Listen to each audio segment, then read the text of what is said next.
Welcome to the Michigan Man Podcast on Wolverine Sports Radio, a member of the V-Sporto Network, and in partnership with SB Nation's Maize and Brew, for Wolverine fans from coast to coast.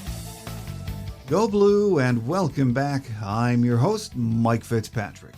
On today's show, it's one of our favorite topics, recruiting. With us on our game day segment will be one of the best at covering this very important topic, EJ Holland from the Wolverine magazine and the Wolverine ON3. Sherrone and staff have so much on their plate right now. They are busy with practice, getting the new coaches settled in with their position groups, and at the same time recruiting future Wolverines. A lot of you are getting anxious, and I hear you, because we haven't had a commit in almost 3 months. Recruiting is always a challenge. It has been for the last 3 years, but especially in this new NIL environment. Throw in a new staff, and it's even more of a challenge. My guest today says, be patient. It is going to take some time putting the next class together. But Sherrone and staff are working their tails off and hoping to take advantage of our recent success on the field. With us next is EJ Holland, who covers recruiting 24/7 for the Wolverine ON3. So stay with us.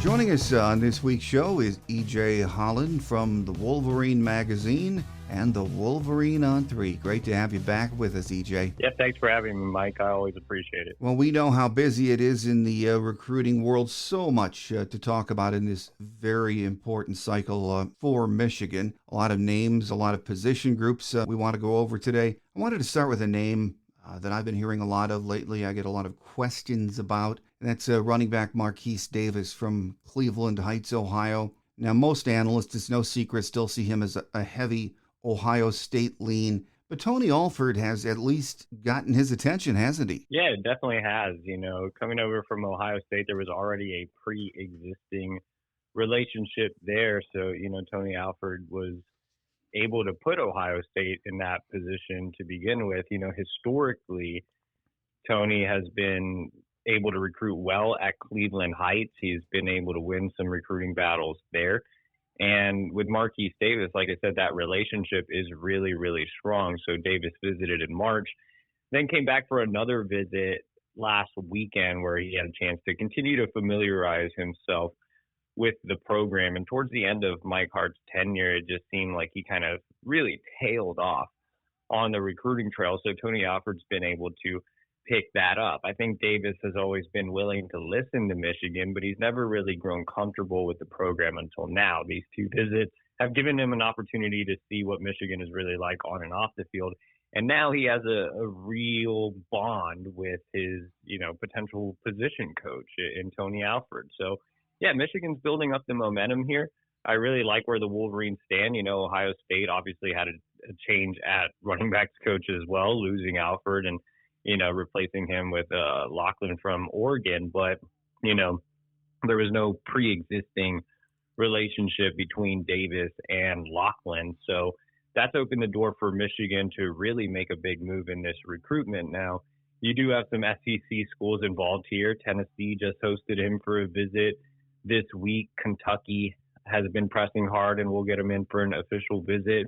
Same with Florida. So, you know, those 3 schools are all scary in a sense because Michigan has lost recruiting battles in large part due to NIL to all 3 of those schools. Mm-hmm. You know, you remember the Aaron Childs fiasco last cycle with Florida. You know, Tennessee's been able to pay a ton. Kentucky has been able to pay a ton as well. So, you know, all 3 of those schools pose a threat from an NIL perspective. Now, how important NIL is to Marquise Davis, I guess we'll find out as the cycle progresses. But right now, Michigan has positioned itself extremely well in this recruitment. Well, it would be nice to pick up a back of his caliber. I think everyone agrees with that. But are there some other names that you can mention that Coach Alford is making a priority in this next class of 25? Yeah, you know, Marquise Davis is, you know, at the very top of the board and seems like the most realistic elite back. Remember, he's the Gatorade Player of the year in the state of Ohio. He beat out Jordan Marshall, Michigan's prize possession from last cycle, for that award. And, I have Davis graded higher than I did Marshall, so he would be a fantastic land. But Michigan's obviously giving itself other options as well. Tony Alford has extended some offers to some other elite backs. One is Byron Lewis out of American Heritage down in Florida. And Tony Alford has had success recruiting the state of Florida in the past. If you look at his recruiting track record, a lot of his lands have come out of the Sunshine State. So, Ohio State actually has the lead on the On3 recruiting prediction machine for Lewis. And again, that was in large part because of Tony Alford. Now, Ohio State is still a major player in that recruitment. There is a relationship between Lachlan and Lewis. But, I think that Michigan can be a factor in that recruitment. Lewis recently told me that he's looking to get up to Michigan at some point next week. So if that visit happens, I think that's going to be a positive sign. Alford's already gotten another top 100 back on campus in Bo Jackson, also out of Ohio, like Davis. He's also considered an Ohio State lean. Again, that relationship is there with Tony Alford. And another top 100 back that made his way to campus was Jordan Davison. He looks like an Ohio State lean, but, it'll be interesting to see if anything changes there. I think, obviously, you see all of these Michigan, Ohio State recruiting battles. It looks like each school is only going to take two, so it'll be interesting to see how the dominoes fall and who decides to commit where and how that affects the other backs recruitment. Well, over at the wideout position, a lot of us have wanted to see Michigan start targeting more of those, the bigger bodied receivers that can stretch the field, make the contested catches. Does Ron Bellamy have any of those guys on the radar right now you can talk about? Yeah, of course. Quincy Porter is the big one, in top 100 wide receiver out of Bergen Catholic in New Jersey. He's one of the best players I had a chance to see in the fall, and he's every bit of 6'3", 190. His track times aren't, extremely impressive, but his speed really pops up when you watch him play. When I saw Bergen last year, they were matched up against Iona Prep, which is another pretty good team out in the Northeast.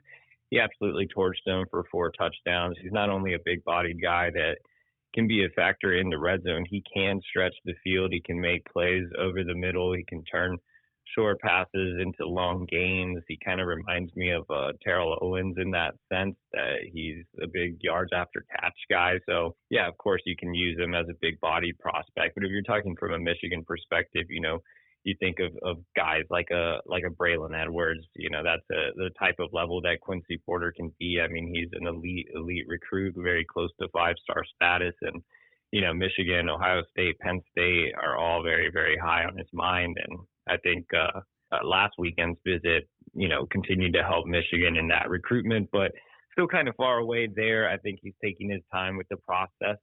Outside of Quincy Porter, there are a few other options. Bellamy's recruiting a couple guys down in St. Louis that fit that mold, and Corey Sims and DJ Miller. I think if they miss on Porter, though, the guy that comes to mind immediately is Jacob Washington. He's another 6'3" kid, actually out of Louisiana, just visited last week. He attended the same school that Ron Bellamy attended in New Orleans, Archbishop Shaw.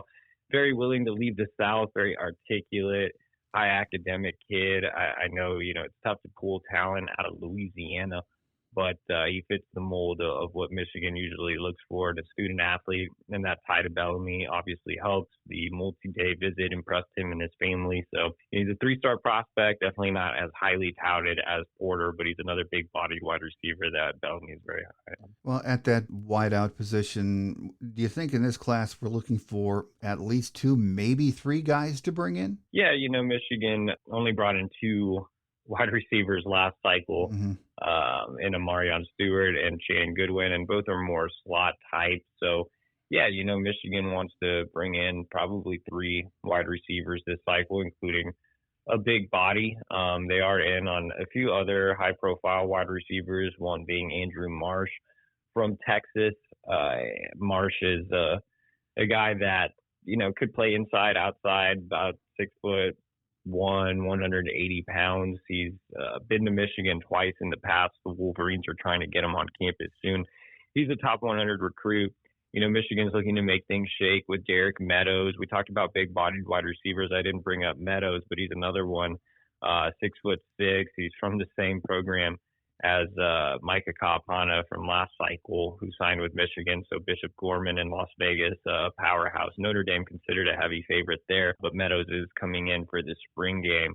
So those are, two of the more elite level guys that Michigan's also in on. A prospect that I think Michigan is trending well with after this weekend is Taz Williams out of Texas. Michigan actually has the lead on the On3 recruiting prediction machine.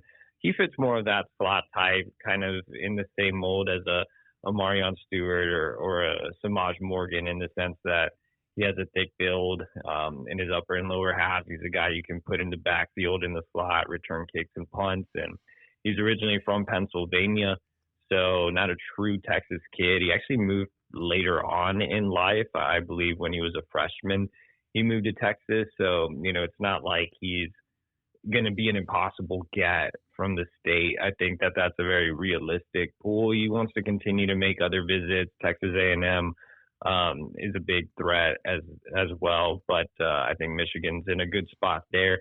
And Bellamy has a connection in that recruitment. Williams' mentor, Margin Hooks, actually played with Bellamy in the NFL. So I think that'll help Michigan's chances with Taz Williams. Well, let's move it over to the offensive line and talk about some of the kids we're looking at there. I mean, Sherrone Moore is, I think, clearly going to swing for the fences in that group. And why shouldn't he, with Michigan's history of offensive linemen? The names we've heard mentioned most often are in-state. Avery, do you pronounce his name Gash? Yes, Gash. So I've heard a lot about Avery, of course, very close to campus. And then in the last few weeks, Andrew Babaloa, who's from Kansas, so from Sherrone Moore's area. Talk about those two kids and some of the other O-line prospects that Michigan has offered for 25. Yeah, starting off with Avery Gash, I mean, he's a guy that I think Michigan fans kind of expect to be in the class already. He's always been adamant about taking his recruitment into the summer, but I still wouldn't be surprised if Michigan gets it done sooner than expected. They've had him on campus multiple times this spring. He has a really strong relationship with both Sherrone Moore and Grant Newsome. He's a straight-up interior offensive lineman. I think he's just a really solid guard prospect. He's definitely one of the more important pieces just because he's a local guy, and the staff really values him in that tier 1 group. So, he hasn't committed yet, but I still feel really confident in my prediction for Michigan there. And with Andrew Babalola, I think obviously he's going to be a tough pull just being a 5-star prospect, but I think he's a realistic 5-star in the sense that his recruitment seems really wide open. The On3 recruiting prediction machine recently had Kansas State in the lead, which, is kind of I want to say laughable, but I don't want to disrespect Kansas State like that, I guess. But I think that he's a guy that if Michigan can land a 5-star offensive lineman this cycle, it would be Babalola. With that said, you never know how 5-star recruitments are going to shake out until official visit season rolls around. I do think Michigan will get an OV. I think this recent visit put the Wolverines right up there in contention. But, with 5-star recruits over the last couple of cycles, Michigan hasn't had much luck. So kind of wait and see with that one. But I do think Michigan is a true contender as opposed to a pretender. And I think another connection with Babalola that definitely helps is the fact that Sherrone Moore is from Kansas, and he went down there and saw him during the winter contact period. So personally being recruited by the head coach is going a long way. Some other names to mention that are at the around the top. There are several offensive line targets in general. The board is pretty large, but just to throw out a few names that are in that elite tier. Michigan needs a true tackle this cycle. I mentioned Babalola, but a lot of guys on the board are interior guys. Aside from Babalola, I think the next guy up there is Jack Lange out of Missouri, kind of in that St. Louis area. He's a guy that was considered a Notre Dame lean early on. Notre Dame's loaded up at tackles. They already have 3 committed. So the door's wide open with him. Nebraska and Michigan, I think, have emerged as 2 big contenders. He's set to come in for an OV in the summer and was on campus this spring. One of my personal favorites is Michael Carroll.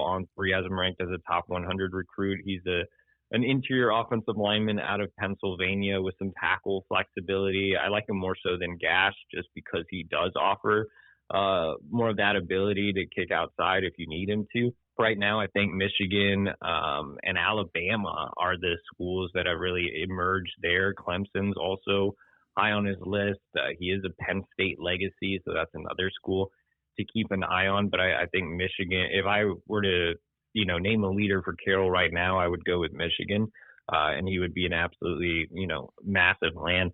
And a prospect that has been really moving up the board that I think Michigan can really land is Hardy Watts. He's a guy that can, another guy that's listed as an interior offensive lineman that has some tackle flexibility. I think Michigan, Penn State, Clemson are the schools to watch in that recruitment, but the Wolverines did a fantastic job on his unofficial this spring, and we'll get him back for an OV in June. As far as the numbers go on that offensive line group, do you think it's a minimum 5 we're looking for this year, or maybe even more if we can land some really high-end prospects? No, I actually think they're going to turn some guys away.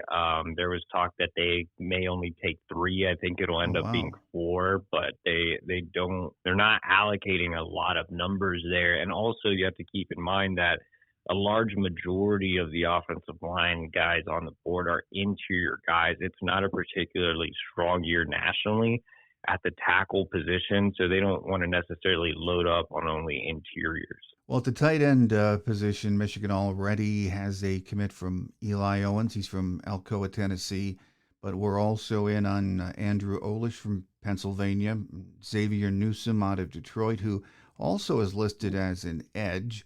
And then a name we've heard a lot of over the last year, Bear Tenney.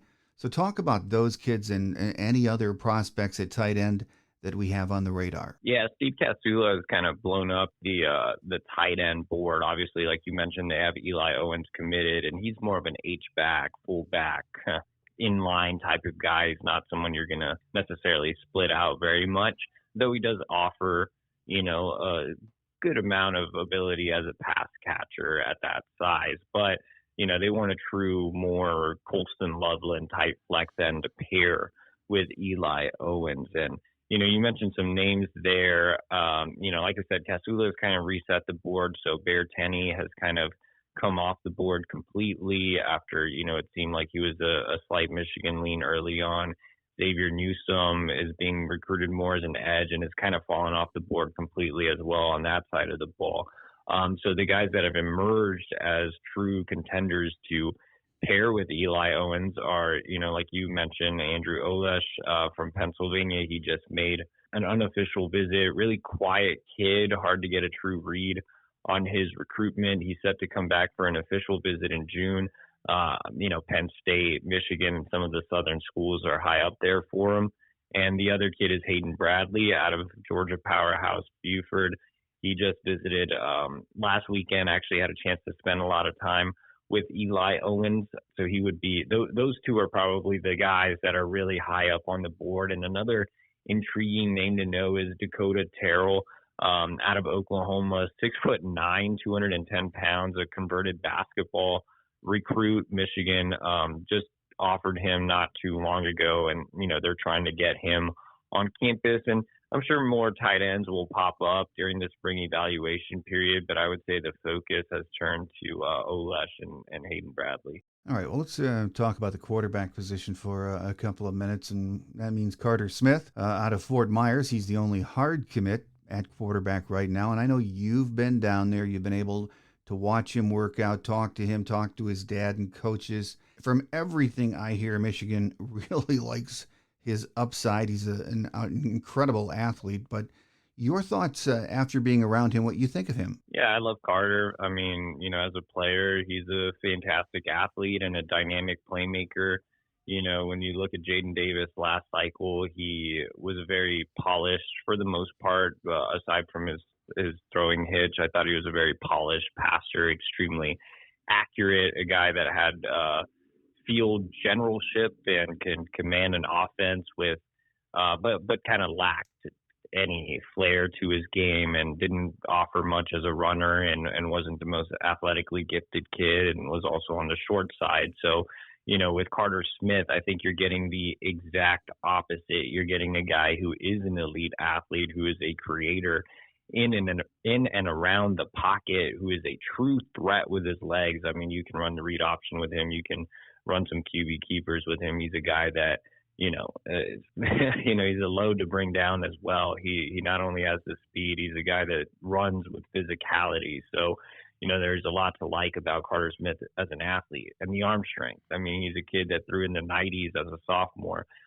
His father played in the minors, so he's a converted baseball kid. And I shouldn't say converted baseball kid. He's been playing football his whole life, but he was a legitimate Major League Baseball prospect, and he gave that up to focus on football. So that shows you how much he loves the game. His coach kind of described him as having a linebacker mentality because of how much he loves just the physical nature of football. And, he was good at baseball, but didn't love baseball. And, he loves football. And I think, when Jim Harbaugh was the coach here, obviously he looked for guys that truly love the game of football, similar to JJ. And I think in that way, Carter Smith is very similar. He has a pretty magnetic personality once he opens up, a little quiet at first.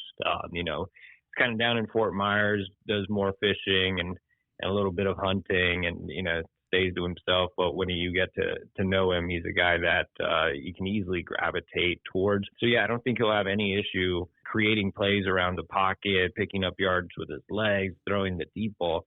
With Carter, it's all about polishing up his mechanical fundamentals. He's a guy that just hasn't had any quarterback training until this year, whereas like a Jaden Davis had elite quarterback coaches working with him since he was an elementary school student, basically. With Carter, he's never had that. He's always split time playing baseball, traveling for baseball, and doing football. So now he actually has a quarterback trainer, and I think he's coming along from a mechanical standpoint, from a footwork standpoint, improving his accuracy.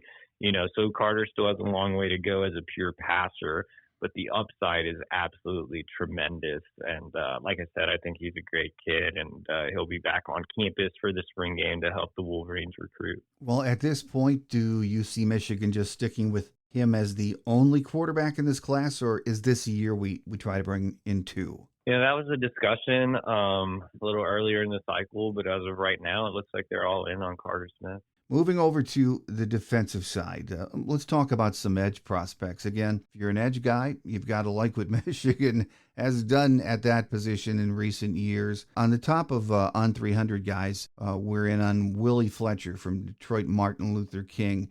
But I don't see any of the other top guys showing Michigan interest. So what's going on with that edge group? Yeah, it's tough for not just the edge group, the entire defensive line. You've had 3 defensive line coaches in the last 3 months, basically. You moved on from Mike Elston to Greg Scruggs, who obviously had a really weird situation and is no longer on staff. And now you bring in Lou Esposito.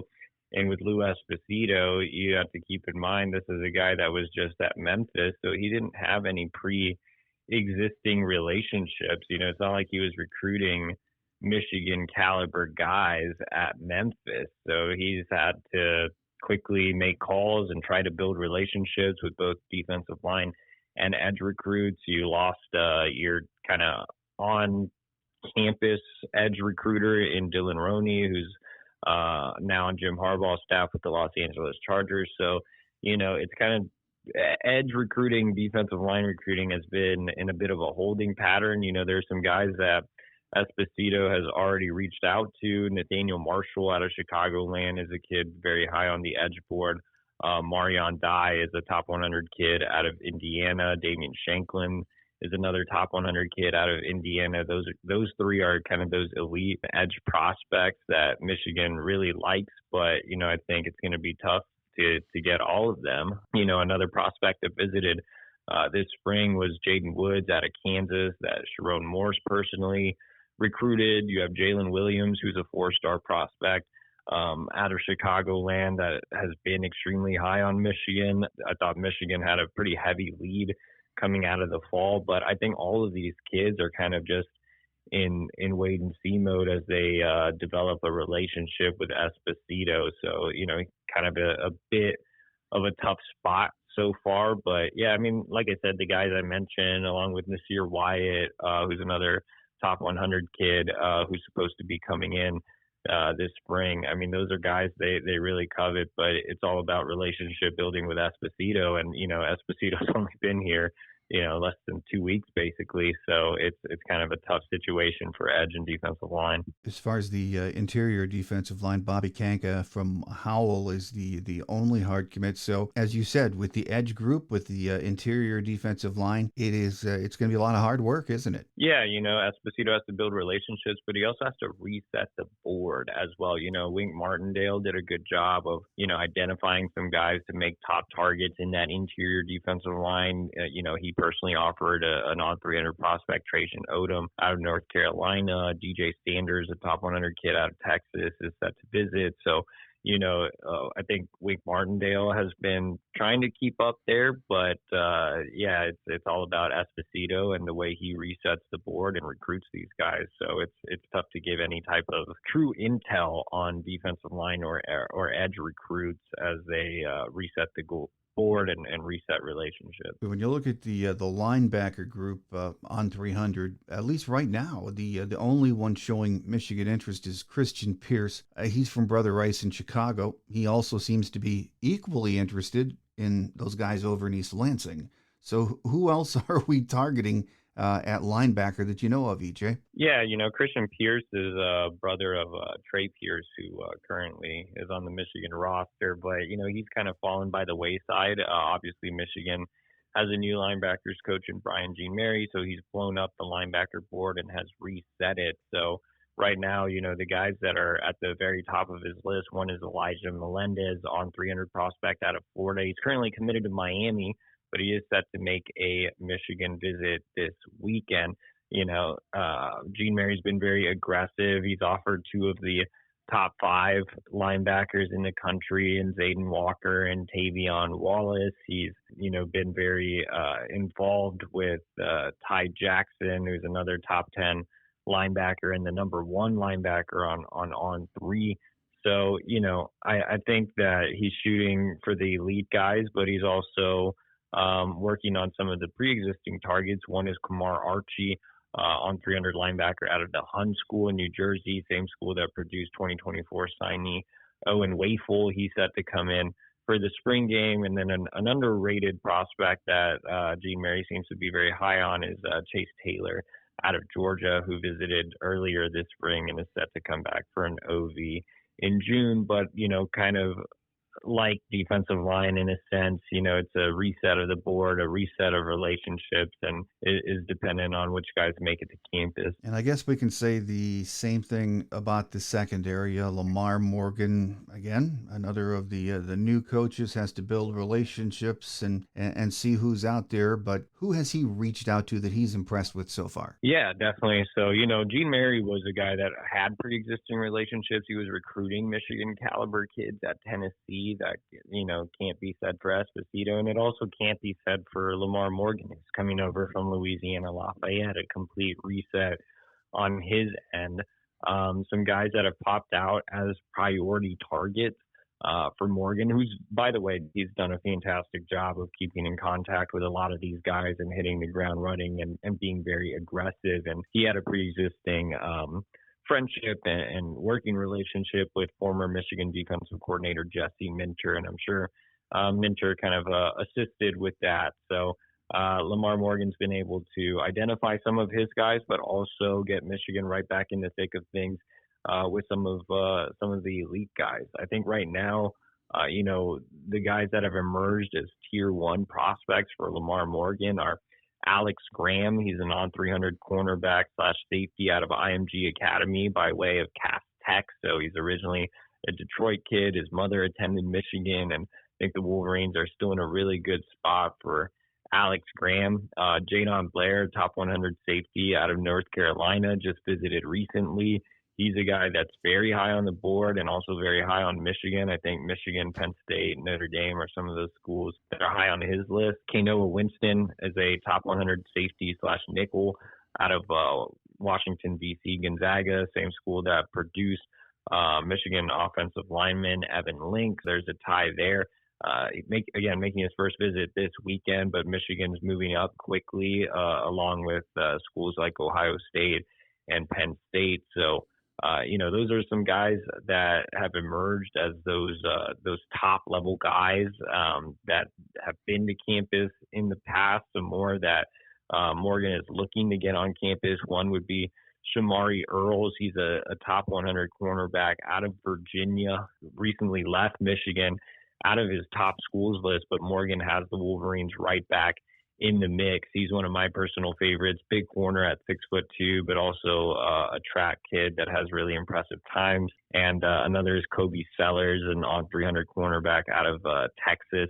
Morgan obviously has ties down there, being a Texas native, so working very hard on Sellers. And he's been in contact with around 30 or so defensive backs, so he's really keeping the board open. But I would say those are some that have become those tier 1 level targets on the board. And there's some others that are kind of in that secondary and tertiary range, like Dwayne Galloway, who's an On300 kid out of Ohio, or Jamari Deloach, who's a 3-star prospect out of Virginia that could very well end up in the class. But it all depends on how hard Michigan pushes, where Morgan is able to navigate with those top tier targets. So we'll see how the DB board plays out. It's one of the more intriguing storylines to follow, since this is a very talented group nationally, and it should be a bigger defensive back class for Michigan. Well, April is a huge month for visits. We have the spring game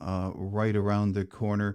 Would it be optimistic to think that we're going to see some commits after the spring game or in the next few weeks, or is it your hunch this class is really going to start filling out later in the summer months? Yeah, I think, most of the class will probably be built in June or shortly after June once kids make it back for official visits. You have to keep in mind that there's so many new staff members. We talked about Esposito resetting the board, Gene Mary, Lamar Morgan, Steve Casula. So these guys have to get familiar with some of these new assistants. They have to get familiar with Sherrone Moore as the head coach. So I think a lot of kids want to wait. It wouldn't be surprising to see Michigan end the spring with a few more commits, obviously. But, right now they're on more than a 3-month commitment drought. Eli Owens was the last commit back in early January. So, I think right now, it's a little bit of slow times. I think the hope is that Michigan can get some of these guys to commit sooner than expected here on some of these final spring visits as we head towards the spring game. Maybe a guy like Avery Dash helps jumpstart the class. But for the most part, I think the majority of this cycle will be won in the summer. Well, EJ, you were around to see how Jim Harbaugh and his staff recruited over the years. Now you get to see from very beginning what it's like under Sherrone Moore with his staff. I know it's probably early to ask a question like this, but what changes in direction and philosophy have you noticed so far, if any? Yeah, I think Sherrone Moore is going to be more of an aggressive head coach recruiter. I've kind of likened him to Marcus Freeman at Notre Dame, just being a guy that travels as much as he can within the NCAA rules to see kids on the road. He's going to be very active on visits, not just having the one-on-one meetings that Harbaugh had, but also being actively involved throughout the visits with not only the kids, but the parents and their guests. He's expanded the recruiting department and reshuffled and reassigned some people. He's, obviously brought in a staff that, there might lack some Power 5 experience with guys like Casula and Esposito and Morgan, but they're guys that, are obviously going to work their tails off on the recruiting trail. So I think with Sherrone Moore, it's just about being more aggressive. The philosophy can work, but I think at the end of the day, in order for Michigan to have the most success it possibly can, there needs to be an NIL recruiting game plan, which has not been put into place, but we'll see if Moore is able to help make that happen. Well, final question before we let you get away, and that NIL thing is in the question. One of the changes that I think a lot of us are excited about that have been around Michigan football for a long time is Sean McGee being named general manager, overseeing all aspects of recruiting and player personnel departments and coordinating NIL initiatives. Now, can Sean have an instant impact in that position, or is it going to take time to get those things going, especially on the NIL front? Well, normally I would say it would have to take some time, but you don't have much time. We're fully into the NIL era, whether, we like it or not. It is the NIL era. Recruiting has completely changed. And with Michigan, we've been hearing soon and soon and soon, and it hasn't come. And, everybody can say, well, Michigan always, finds their kids regardless. Well, Michigan had their kids that they identified as top targets that brought them in. They brought them in for official visits last summer, and all of a sudden their recruitment's turned because of NIL. So I would say that's not completely true. You're not necessarily getting the kids that the staff prioritize.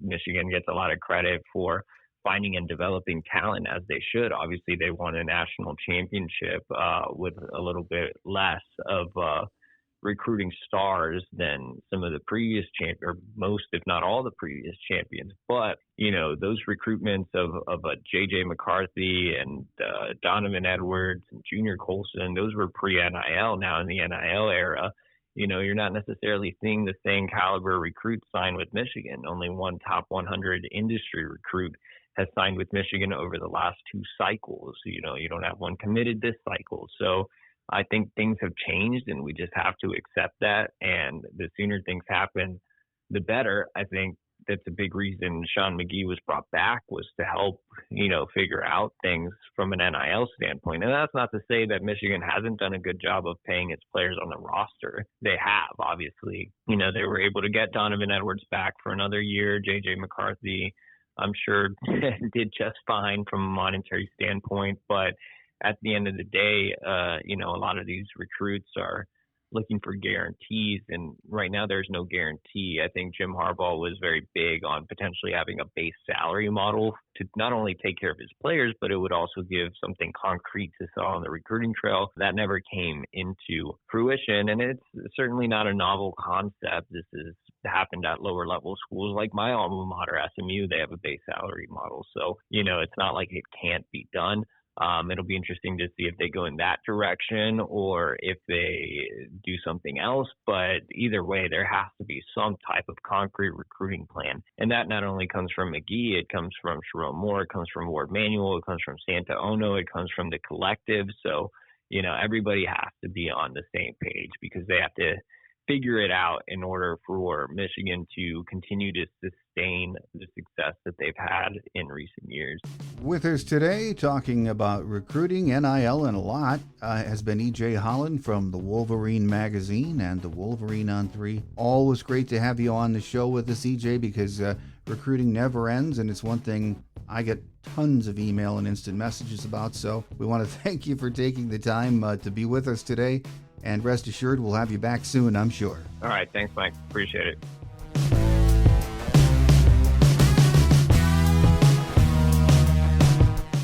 On Quick Hits today, hockey lost in the Frozen Four last night 4-0 to Boston College. It was an interesting game to watch. Michigan came out and forced the action, but were up against one of the most elite lines in college hockey and a red-hot goaltender. You can blame a couple of goals on Michigan mistakes, but to be fair, some of those mistakes were forced by a very talented Boston team. In the end, it just wasn't our night. Hats off to Coach Brandon Naurato and his team for getting the most out of his young talent and for an exciting season. Now we have to wait and see how many of these talented youngsters are heading to the NHL or coming back for another try, so we shall see. Dusty May is busy with his new staff and is, according to everyone that covers the program, working at a feverish pace. He is still looking to the portal to shore up the lineup, recruiting at high speed and telling us it's possible for this year's team to be very good. Hopefully very soon we'll dedicate a show to Michigan basketball and get caught up on all the positive vibes around the program. That will be after spring football, I'm afraid. Due to high winds and inclement weather, Friday's series opener for softball against Iowa has been postponed and will be played as part of a 1 p.m. doubleheader on Saturday. The series finale, scheduled for Sunday, has also been moved to a noon start. We are 26-14 overall, 7-3 in Big Ten play heading into this weekend. The same weather is impacting baseball, of course, as they're at home this week. Friday's series opener against Minnesota, originally scheduled for 8 p.m. Friday, has been postponed and will be played as part of a Saturday doubleheader starting at noon. Both games will be streamed live on Big Ten Plus. Sunday's game is still scheduled for a 1 p.m. first pitch. Heading into this weekend's action, Michigan is 15-19 overall, 6-3 in the Big Ten. That does it for another show. We'll be back soon with another program, and we'll break down the Michigan spring game as well as the upcoming NFL draft. So have a great Wolverine weekend, everyone. I'm your host, Mike Fitzpatrick. Until we meet again, take care, and as always, go blue. Thanks for joining us today on The Michigan Man, here on Wolverine Sports Radio, a member of the V-Sporto Network, and in partnership with SB Nation's Maize and Brew. Our listener lines are open 24/7 for your calls at 313-263-4842. That's 313-263-4842. Or email us at themichiganmanpodcast@yahoo.com. That's themichiganmanpodcast@yahoo.com. The Michigan Man Podcast is produced at the studios of Robin Lynn Productions, Allen Park, Michigan, and is not affiliated with the University of Michigan. Go Blue!